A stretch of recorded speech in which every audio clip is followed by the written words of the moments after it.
자, 여러분 안녕하십니까? 경제학 짱박사입니다. 여러분 이번 시간부터는요, 요 책이 따끈따끈하게 새로 나왔거든요. 이중구 교수님하고 한국은행 총재이신 이창용 총재님께서 경제학 들어가기 책을 썼습니다. 원래 경제학 원론이라는 책이 있는데 그 책이 요거랑 내용이 거의 비슷하지만 좀 두꺼워요. 근데 이제 그 책을 좀 이제 공부해도 처음 하시는 분들도 충분히 따라갈 수 있는데 약간 부담스러운 측면이 있긴 하거든요. 양이 많아서. 그래서 이렇게 좀 거기서 핵심이 되는 좀 쉬운 내용들을 뽑아서, 근데 전체적인 큰 틀과 내용은 유지하면서 이렇게 경제학 들어가기 입문용 책을 만드셨습니다. 그래서 여러분들께서는 요 책을 기반으로 해서 만약에 나는 경제학 강의가 아예 처음이다. 그냥 경제 원론도 좀 그렇고 간단하게 경제학에 대한 맛보기를 살짝 한번 전체적인 큰 틀 속에서 봐야겠다 생각하시는 분들은 요 책을 기본으로 해서 또 강의를 리뷰를 제가 할 테니까 좀 따라와 주시면 좋지 않을까 합니다. 만약에 이걸 가볍게 빠르게 듣고 좋아, 경제학 한번 해볼 만하네 해서 경제 원론을 조금 더 제대로 공부하시려고 하면 이중구 이창용 교수님께서 쓰신 경제학 원론을 좀 보셔도 괜찮고요. 아니면 여기 제가 유튜브 강좌에 올려놓고 있으니까 맨큐의 경제학, 또 이렇게 많은 전 세계적으로 많이 보고 있는 책이죠. 그래서 들어보셨을 겁니다. 그 책을 기본으로 해서 조금 한 단계 더 경제 원론적인 내용을 공부를 하셨으면 좋을 것 같습니다. 그렇게 준비를 하시게 되면 얼추 경제학에 대한 기본적인 내용을 여러분들께서 숙지하시게 되는 것이고, 거기다가 경제학 전공에 또는 관심이 있으신 분들은 미시경제학, 거시경제학 이렇게 공부를 하시게 되면 세상을 바라보는 눈이 한층 더 업그레이드 되지 않을까 하는 생각을 해봅니다. 아시겠죠? 자, 여기서 다시 정리를 하면 가볍게 들어가기 좋은 책이기 때문에, 그리고 중간중간에 읽을 거리가 굉장히 풍부하고 알찹니다. 또 더 나가서 이전 책과 차이가 나는 것은 뭐냐면, 이전 판과 차이가 나는 것은 중간에 약간 뭐라고 할까? 토론거리가 되는, 논쟁거리가 되는, 생각해 볼 거리가 되는 그런 내용들을 기사를 제공해 주면서 이슈를 던져주면서 그에 따른 서브 문제를 제공해 드리고 있는데 그 내용들도 굉장히 괜찮습니다. 아셨죠? 그래서 한번 제가 봤을 때는 공부하시는데 기초를 탄탄하게 하시는 앞으로의 도움이 되지 않을까 합니다. 자, 우리 1편서부터 이렇게 들어갈 겁니다. 그래서 경제학이 도대체 뭘 배우는 거야? 그거에 대한 얘기를 한번 진행해 볼 건데요. 자, 여기 나와 있는 것처럼 제 1장에서는요, 경제학이 무엇인가 그걸 살펴보려고 합니다. 경제학이라는 것은요, 우리가 차차 보겠지만 여러 가지 경제 문제를 다루는 게 경제학이다 이렇게 얘기합니다. 좀 애매해요. 도대체 경제 문제라는 건 뭐야? 그게 바로 경제학의 기본 성격이라 할 수 있습니다. 그래서 경제학의 기본 성격에 대해서 한번 살펴보고요. 우리 경제학은요, 미리 결론부터 말씀드리면 언제나 매 순간 직면하게 되는 선택에 대해서 다루는 학문이다. 이렇게 보시면 되겠습니다. 근데 선택을 할 때 이왕이면 잘 선택을 하는 게 좋겠죠. 그래서 우리가 선택을 좀 잘하자라는 선택을요, 그 내용을 합리적인 선택을 한다. 이렇게 얘기를 할 거예요. 오케이? 레셔널이라는 표현을 쓰게 되는데 이런 합리적인 선택이 과연 어떻게 이루어지는가 살펴볼 거고요. 그 다음, 아니 왜 합리적인 선택을 해야 됩니까? 그냥 대충 선택하면 안 됩니까? 안 돼요. 네, 왜 안 되냐라고 하면 이렇게 경제적인 자원과 그 경제적 자원이 희소하거든요. 그래서 우리가 어쩔 수 없이 선택을 할 수밖에 없고 그 선택과 관련한 선택할 수 있는 영역을 나타내는 게 생산 가능 곡선입니다. 그거에 대해서 살펴보고 그 다음에 이제 국민경제 전체적인 측면에서 나타내는 기본 골격과 경제학은요, 이러한 선택의 문제가 어디서 이루어지는 것을 다룹니까? 라고 하면 저기 나와 있는 시장에 대해서 다루게 됩니다. 자, 시장이라 하면요, 이걸 물건을 사는 사람과 파는 사람들이 모여있는 장소를 우리가 시장이라고 해요. 그래서 수요 공급에 대해서 다루는 게 시장이 되는 것이고, 이 수요 공급에서 제일 중요한 게 바로 뭡니까? 라고 하면 우리 앞으로 계속 얘기할 건데 가격이라는 게 제일 중요합니다. 그래서 제 생각에는 여기 나와 있는 요렇게 시장, 그리고 수요 공급, 그리고 가격 요 세 가지가 같이 한 묶음으로 돌아가게 됩니다. 저는 이렇게 삼위일체라고 하는데 요거에 대해서 다루는 게 우리 경제학이다. 이렇게 보시면 되겠어요. 자, 우리 이런 내용들에 대해서 한번 차근차근 책을 보면서 들어가 보도록 할게요. 자, 우선 여기 첫 번째 페이지 한번 보시면 경작이라는 말을 자주 들어서 매우 익숙한 학문 분야인 것 같으면서도 어떤 학문인가 이렇게 좀 정확하게 이렇게 잘 와닿지가 않습니다. 주위에 경작을 공부했거나 경작 전공자가 있으면 물어보세요. 야, 경작은 뭐 하는 학문이야? 뭘 다뤄? 하면은 아, 머리 아파, 골치 아파 이런다고요.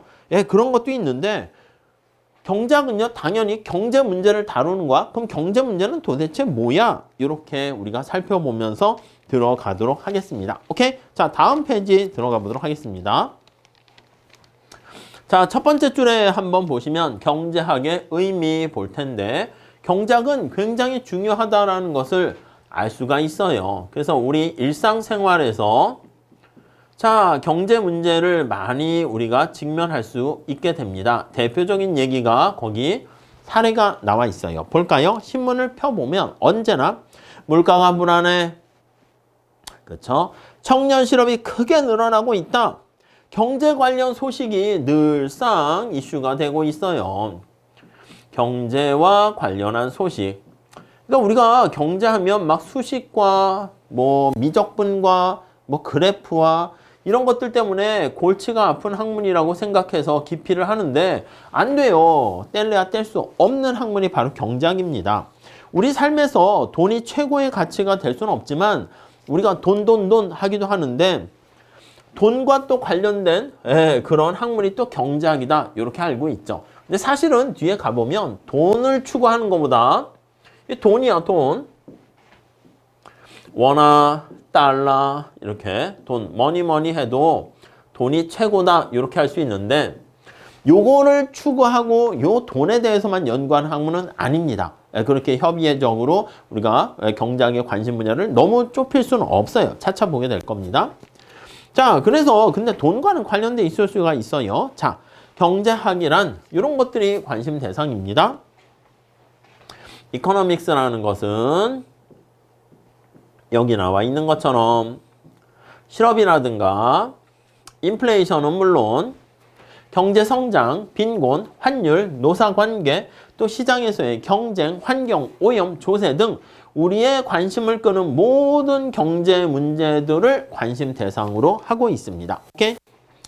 자, 두 번째 단락 볼까요? 이제는 보통 사람들도 인플레이션, 요즘 막 인플레이션 잡으려고 금리를 올리고 막 뉴스 기사에서 자주 접하게 될 겁니다. 피하려고 해도 언제나 경제기사나 헤드라인 뉴스에서 나오게 되는 것이죠. 그리고 국제수지 이런 말 일상 용어처럼 사용하고 있죠. 이런 용어를 모른다라고 하면은요. 여기 저자분께서 뭐라 그랬냐면 교양 있는 사람들의 대화에 끼어들기조차 힘들어질 정도다. 이렇게 얘기하고 있어요. 경제학에 대한 이런 기본 지식은 현대 사회를 사는 사람들, 특히 우리나라 같은 경우에는 자본주의 시스템에서 사는 사람들의 최소한 갖추어야 할, 알아야 할 지식적인 요건이다. 이렇게 얘기할 수가 있겠습니다.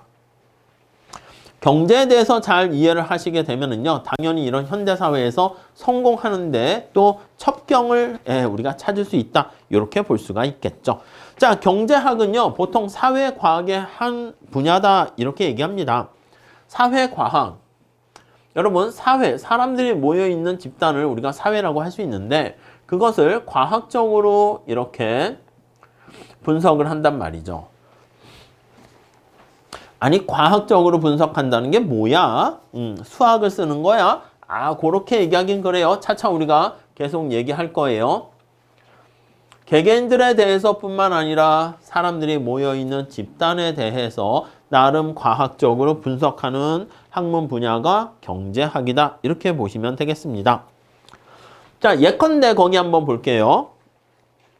두 번째 줄 보시면 기업은 이윤을 크게 만들기 위해서 필요한 지식을 논의할 때 사회보다는 개인의 초점을 맞춥니다. 근데 경제학은 사회에 대해서 초점을 맞춰. 그래서 개인의 초점을 맞추는 게 아니라 사회 전체에 대해서 초점을 맞춰요. 오케이? 그래서 그런 질문을 하십니다. 경영학을 전공하시는 분들이 아니 독점이 뭐가 나빠? 오리진이 되고 뭔가 남보다 앞서서 압도적인 일타가 되면 그게 뭐 나쁜 거야? 나쁜 건 아니죠. 특히 개인 입장에서는 오히려 독점적인 우리 독점 뒤에 할 건데 기업이 혼자 있는 거야. 다른 경쟁자들을 다 제거해버리고 기업이 혼자 있으면 그 기업이라든가 그 기업의 구성원들 그 기업의 뭐 회사원 조직에 있는 사람들은 해피할 거야. 경쟁자가 없으니까 손쉽게 돈을 벌 수 있으니까. 근데 그 기업 개개인 입장에서는 이윤 극대화를 추구하는 게 괜찮은 건데 우리 경제학은 사회 전체적인 측면에서 살펴본다니까. 그러니까 예를 들면 어떤 사회에 독점 기업이 있다라고 하면 개별적으로 봤을 때 개인적으로 봤을 때는 좋은 상태야.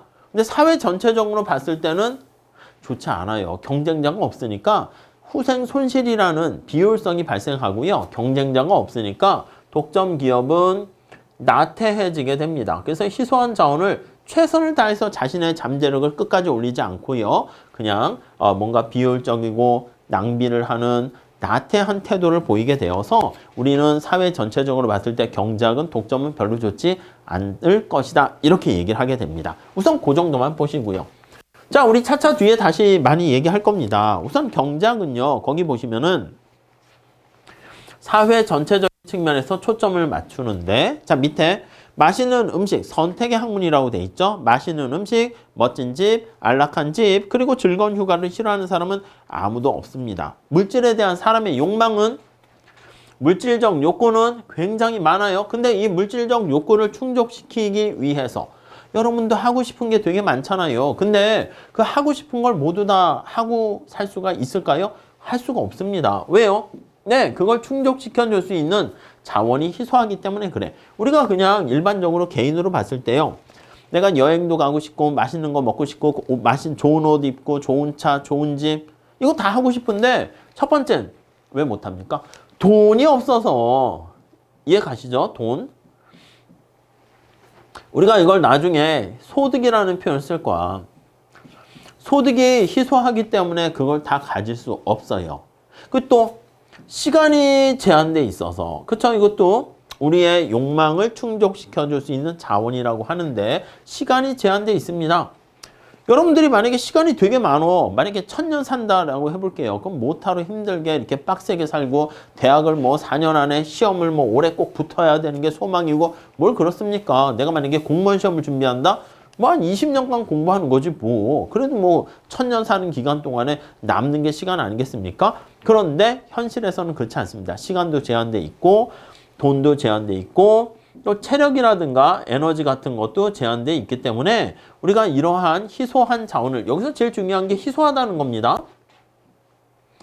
자원이 희소하기 때문에 이것을 어떻게 낭비 없이 잘 활용할 것인가 이걸 우리가 잘 해결해야 되는데 그런 것들을 다루는 게 바로 경제학이다. 이렇게 보시면 되겠습니다. 자, 여기서 5페이지로 가보시면요. 첫 번째 줄에 바닷물이나 사막의 모래처럼 거의 무진장으로 존재하고 있다라고 하면 구태여 아껴 써야 할 이유가 없습니다. 그런데 경제적인 자원은 이렇게 희소하기 때문에 우리가 아껴 써야 되는 것입니다. 선택을 해야 되는 것입니다.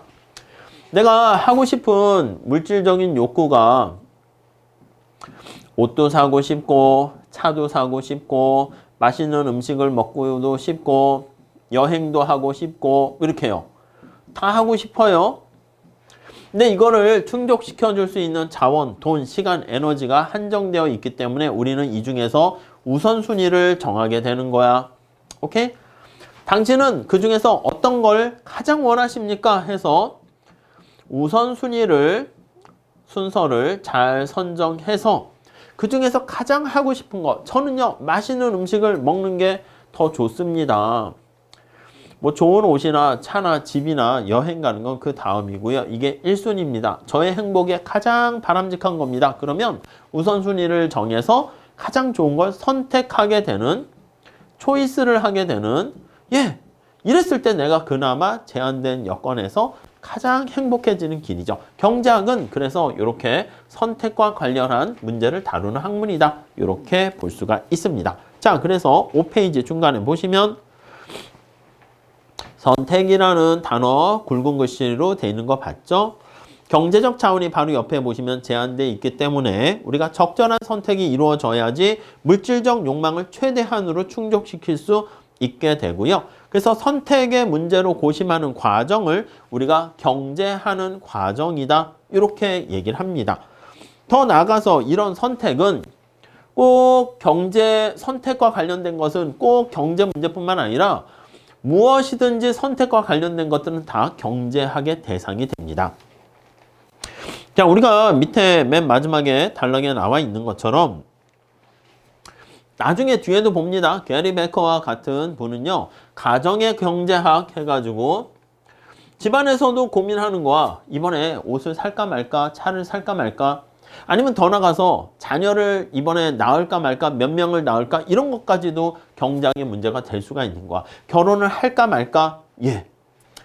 더 나가서 범죄와 처벌도 마찬가지야. 아, 이번에 내가 은행을 한번 털까 생각하는데 은행을 털까 말까? 이런 거 있잖아. 털었을 때 얻게 되는 이득이 있는데 감옥에 살면 내가 10년 산대.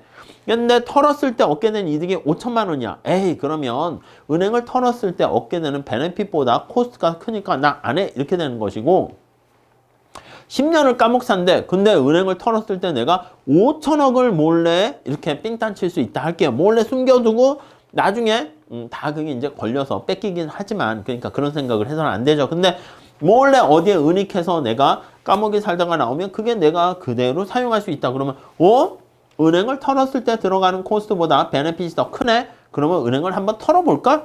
그렇게 한다는 겁니다. 더 나가서 예술뿐만 아니라 축구도 마찬가지입니다.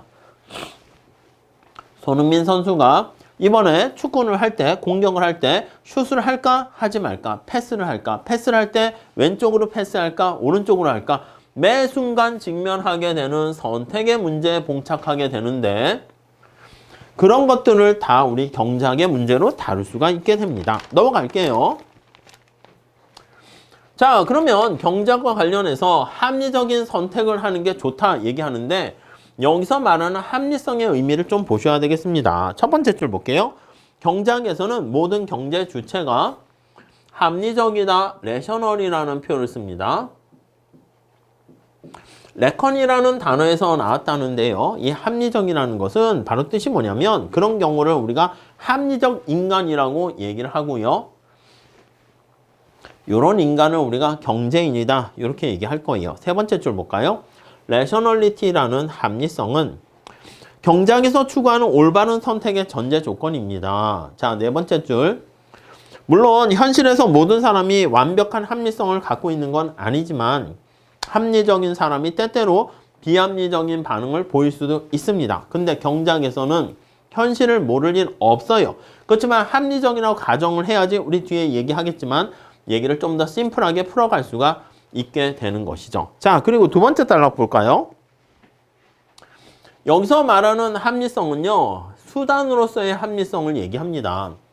어떤 주어진 목표를 결정을 해. 그럼 그 목표를 달성하기 위해서 가장 효율적인 수단을 통해서 달성할 수 있는가? 그걸 나타내는 거야. 여러분들이 이 공부를 경제학 공부를 하는 목적이 만약에 수업을 보면서 수업을 들으면서 A 플러스를 받는 게 목적이다 그러면 합리적인 선택이다 라고 하면 여러 가지 방법이 있겠지. 예습을 할까? 복습을 할까? 시험 때만 열심히 할까? 이렇게 뭐 온라인이나 이런 걸 통해서 공부를 좀 할까? 다양한 방법들이 있는데 그때 A 플러스를 달성하기 위한 가장 최소의 비용으로 달성할 수 있는 그 방법을 다루는 게 바로 합리성이다 라고 보시면 되겠습니다.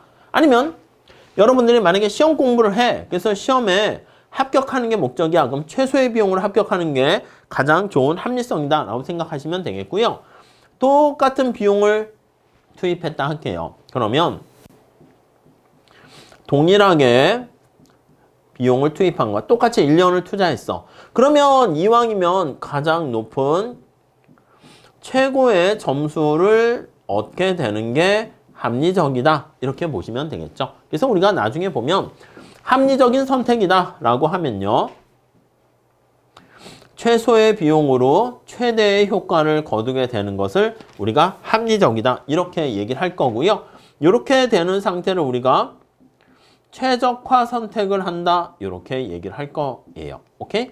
그래서 이 최적화를 옵티멈도 아니고 최적화하려는 상태를 나타내서 옵티마이제이션을 이렇게 명사로 만들어요. 그래서 이것도 미니멈, 맥시멈 이게 아니라 극대화야. 그래서 maximization 이렇게 표현을 하게 될 겁니다.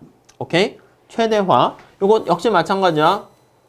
미니멈이 아니라 minimize를 명사화 시킨 거야. minimization 이렇게 얘기를 할 거야. 그래서 언제나 똑같은 비용을 투입하면은 최대화. 오케이? 어떤 목적을 달성한다 그러면 비용을 극소화, 최소화하는 거. 그게 바로 합리적 선택이다. 이렇게 보시면 되겠습니다. 자, 두 번째 단락에 그 얘기가 있고요. 세 번째 단락 볼까요? 그렇다면 사람들이 합리적 선택을 한다 할 때 구체적으로 어떤 과정을 거치게 될 것인가? 거기 나와 있습니다. 대학에 갈까 말까? 그 선택하는 거 생각을 해봅니다. 그러면 대학을 진학을 했을 때 이런 선택을 했을 때 얻게 되는 편익이 있습니다. 그래서 거기 보니까 대학을 진학했을 때 얻게 되는 편익 뭐가 있을까요? 베네핏이. 네, 대학을 졸업하면 나의 뭐 월급이나 연봉이 올라갈 거야. 소득이 높아지게 될 거야. 뭐 그런 걸 기대하면서 대학을 갈 수도 있겠지. 그리고 뭔가 사회적인 지위가 더 상승할 거야. 이런 걸 기대하면서 대학을 갈 수가 있을 겁니다. 근데 그러한 편익만 있는 게 아니라 비용도 발생합니다. 어떤 비용이 있을까요? 네, 거기 보시면요. 대학을 다닐 때 코스트라고 할 수 있겠습니다. 코스트. 예, 말 그대로 등록금이라는 비용이 발생할 수도 있어. 또 어떤 비용이 있을까? 아, 그치. 졸업하기가 또 쉬운 건 아니야. 뭐 여러 가지 학교 활동을 하면서 동아리 활동을 하면서 즐거움도 있겠지만 학점을 따야 되는 거잖아. 중간고사, 기말고사도 한두 번 할 때는 어이구 재밌네? 안 하던 공부를 하니까 그럴 수 있는데 이 짜증이 납니다. 그리고 이렇게 뾰족한 학점을 받으려고 하는데 본의 아니게 둥글둥글 이런 학점을 받게 되면 이게 또 짜증이 나겠죠. 이런 것들이 비용입니다. 고통이 따를 수가 있어요. 그래서 우리는 매 순간 이렇게 선택을 할 때 대학을 진학할까 했을 때 편익과 비용을 고려해서요. 이렇게 편익이 더 클 때는 대학 진학을 결정하고요. 코스트가 크면은 대학 진학을 포기하게 되는 거죠. 이러한 것들을 뭐라 그러냐면 거기 밑에서 6번째 줄에 있습니다. 비용 편익 비교해서 나타나는 BC 분석이라고 합니다. Benefit Cost Analysis 이렇게 얘기합니다. 어떤 선택과 관련해서 기본적인 방법, 합리적 선택의 기본적인 과정은 뭐냐면 그 선택을 했을 때 발생하는 편익과 비용을 같이 비교해서 편익이 크면 선택하고 비용이 크면 선택하지 않는다. 이렇게 보시면 되겠어요. 자, 마지막 단락에는 그래서 우리가 봤을 때 매 순간 이렇게 직면할 때 비슷한 과정을 거친다 라고 할 수 있겠네요. 만약에 뷔페 식당에 갔어. 뷔페 식당에 갔는데 뭐 똑같이 보시면 되겠습니다. 뷔페 식당에 갔는데 내가 뷔페 접시를 벌써 5접시째 먹었어. 그러면 이 5접시째는 이미 내 뱃속에 들어간 거야. 그래서 추가적으로 이제 한 접시 더 먹을까 고민을 해요. 그럼 6접시째를 먹는 거야. 6접시째를 먹게 되는데 이때 이게 들어오는 거지. 한 접시 더 먹었을 때 얻게 되는 편익하고요. 비용을 비교해 봤는데 비용보다 편익, 음식을 먹었을 때 즐거움이 더 커. 그럼 어떻게 돼요? 그렇지. 6접시를 먹게 되는 것이고 한 접시 더 먹을까? 이렇게 고민해요. 7접시째를 더 먹을까? 이렇게 고민을 해. 이때 마찬가지로 베네핏이 있고 코스트가 있는데 만약에 코스트가 더 커. 이제 음식을 먹었을 때 즐거움도 있지만 아이고 이게 뭐야 배도 부르고 등등등 이렇게 되니까 코스트가 큰 거야. 그러면 7접시째는 먹으면 안 되는 거지. 이렇게. 이해 가시죠? 그런 게 우리가 뒤에 한계의 원리다 해서 얘기를 진행할 겁니다. 더 나가서 7페이지 한번 볼까요? 7페이지. 7페이지 한번 봅시다. 거기에 가정의 경제학 이렇게 나와 있어요. 자, 거기 보시면 첫 번째 줄. 사람이 일생에서 결혼은 가장 중요한 선택 행위 중에 하나입니다. 결혼을 할까 말까? 이거 결혼 할까 말까 선택의 여부. 오케이? 누구랑 할까? 누구를 선택할까? 이것도 선택이고, 이런 것들은요 굉장히 중요한 일생을 좌우할 만큼 중요한 선택이 되는데, 결혼을 했어. 할까 말까 해서 고민을 하는 거야. 했을 때 오케이 말까 노 하는 선택이 나한테는 훨씬 더 바람직하다 생각해서요 결혼을 했어. 그 다음에 또 다른 또 선택의 문제에 직면하게 됩니다. 자녀를 낳을까 말까? 야, 요즘 자녀 낳게 되면 이게 자녀를 양육하고 키우는데 부담이 만만치 않대. 그래서 즐거움도 있지만 코스트가 크면 안 나. 이렇게 되는 것이고, 그래도 자녀를, 첫째를 낳는다라고 할 때, 첫째를 출산했을 때 얻게 되는 베네핏이 코스트보다 크게 되면은, 자녀를 출산하는 게 낫겠군 해서 첫째 애를 낳게 되는 거예요. 그러면 둘째를 낳을까 말까 했을 때, 아까 말씀드린 이거 그러면 누군가는 또 육아를 해야 되기 때문에 그래서 경력 단절 현상이 발생하고 하니까 거기서 얻게 되는 베네핏보다 코스트가 크다라고 하면은 그러면 둘째는 낳지 말자, 이렇게 얘기를 할 수가 있습니다. 지금 살펴본 것처럼 첫째, 둘째 이렇게 자녀를 키울 때 몇 명을 낳을 것인가, 이런 것들도 경제학의 선택의 문제가 될 수 있다는 것이죠. 자, 그래서 두 번째 단락에 보시면 가정의 경제학이라 해서요. 오른쪽에 마지막 단락에 가정의 경제학을 연구하면서 게리 베커라는 학자가 이런 걸 생각하게 되는 거야. 그래서 예전에는요. 요즘 저출산 그런 문제로 큰 사회적인 이슈가 되고 있는데, 그런 저출산의 문제도 사람들의 생각이 바뀐다는 거야. 옛날에는 자녀를 많이 낳게 되면 그게 어떤 노동력의 수단이 되고요, 일할 수 있는 사람이 되고요, 자산이 되고요, 뭐 그렇게도 생각을 했단 말이야. 근데 요즘은 자녀를 낳게 되면은 그에 따른 비용 부담이 커지고 하니까, 거기 보시면 자녀의 양보다는 사람들의 자녀에 대한 퀄리티, 질을 더 소중하게 생각했다. 이렇게도 볼 수 있네. 그러니까 많은 자녀를 낳았는데 제대로 케어도 못하고 이렇게 양육도 잘 못할 거면 그거보다 하나만 잘 낳아서 남녀, 아들, 딸 구별 말고 하나만 잘 낳아서 제대로 키워보자. 이런 쪽으로 생각이 바뀌게 되다 보니까 또 저출산의 그런 상황이 되더라라는 것이죠. 게리 베커 교수가 이런 쪽으로 연구를 하게 되면서 처음에는 많은 또 이거에 대해서 싫어하는 사람도 있어요. 맞잖아.